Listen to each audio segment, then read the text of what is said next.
Okay. അപ്പം രാജാവിനെ നദിക്കരയിൽ കൊണ്ടുവിട്ടു. എല്ലാ ആൾക്കാരും ഭയങ്കരമായിട്ട് കരഞ്ഞുകൊണ്ടിരിക്കുക. ഭയങ്കര സങ്കടം.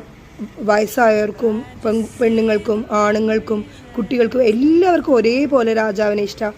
കാരണം രാജാവ് എല്ലാവരുടെ പ്രശ്നങ്ങളും ഒരേപോലെ ഒരു പാർഷ്യാലിറ്റി ഇല്ലാതെ കാണുകയും അത് ചെയ്യുകയും അത്രയും വയസ്സായിട്ടുള്ള ഒരു രാജാവായിരുന്നു. അതുപോലെ ജനങ്ങളോട് വളരെ സിൻസിയറായിട്ട് കമ്മിറ്റഡ് ആയിട്ടുള്ള ഒരു രാജാവായിരുന്നു. സോ എല്ലാവർക്കും മൊത്തത്തിൽ സങ്കടം.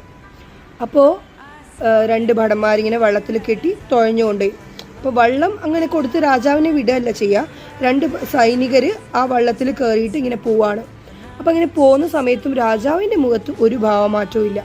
രാജാവ് ഭയങ്കര സാധാരണത്തെ പോലെ തന്നെ ഭയങ്കര കാമായിട്ട് ഭയങ്കര happy ആയിട്ടിരിക്കുകയാണ്.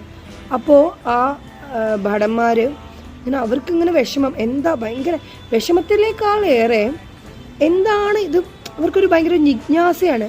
What is going on, എന്താ സംഭവിക്കുന്നത്?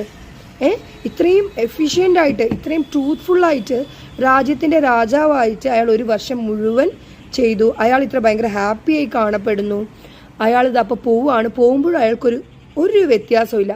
സാധാരണ ജനങ്ങളിൽ രാജാവ് എത്ര സന്തോഷവാനായി കാണപ്പെടുമോ അതുപോലെ തന്നെ, അല്ല അതിനേക്കാളും കൂടുതൽ ഹാപ്പി, ഒരു ഗ്ലോ ഒക്കെ വന്നിട്ടുണ്ട് രാജാവിന്. അപ്പോൾ സൈനികർക്കാണെങ്കിൽ ഇങ്ങനെ രാജാവാണ്, അങ്ങോട്ട് കയറി ചോദിക്കാനും പറ്റില്ല. അയാൾ അവിടെ വിടുന്നിടം വരെ അയാളാണ് രാജാവ്.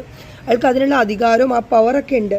അപ്പം അവരെങ്ങനെ പിന്നെ ലാസ്റ്റ് അങ്ങോട്ട് കരയിലെത്താനായപ്പം രാജാവ് ഇങ്ങനെ പോവാണ്. സൈനികൻ ചോദിച്ചു, അങ്ങ് എങ്ങനെ ഇരിക്കുന്നത്, അങ്ങക്ക് എങ്ങനെ ഇരിക്കാൻ പറ്റുന്നേ? ആ കാട്ടിൽ പോയിട്ടുള്ള ഒരു രാജാവും പിന്നെ ആരും കണ്ടിട്ട് തന്നെ ഇല്ല. അതിൽ നിന്ന് തന്നെ നമുക്ക് മനസ്സിലാവുന്ന എന്താണ്, അത്രയും ഭീകരമായിട്ടുള്ളൊരവസ്ഥ എവിടെയുള്ളത്. അങ്ങനെ ഒരു സ്ഥലത്തേക്ക് ഇത്രയും കൂളായിട്ട് ഇത്രയും ഹാപ്പി ആയിട്ട് അങ്ങേക്ക് എങ്ങനെയാണ് പോകാൻ പറ്റുന്നതെന്ന് ചോദിക്കും.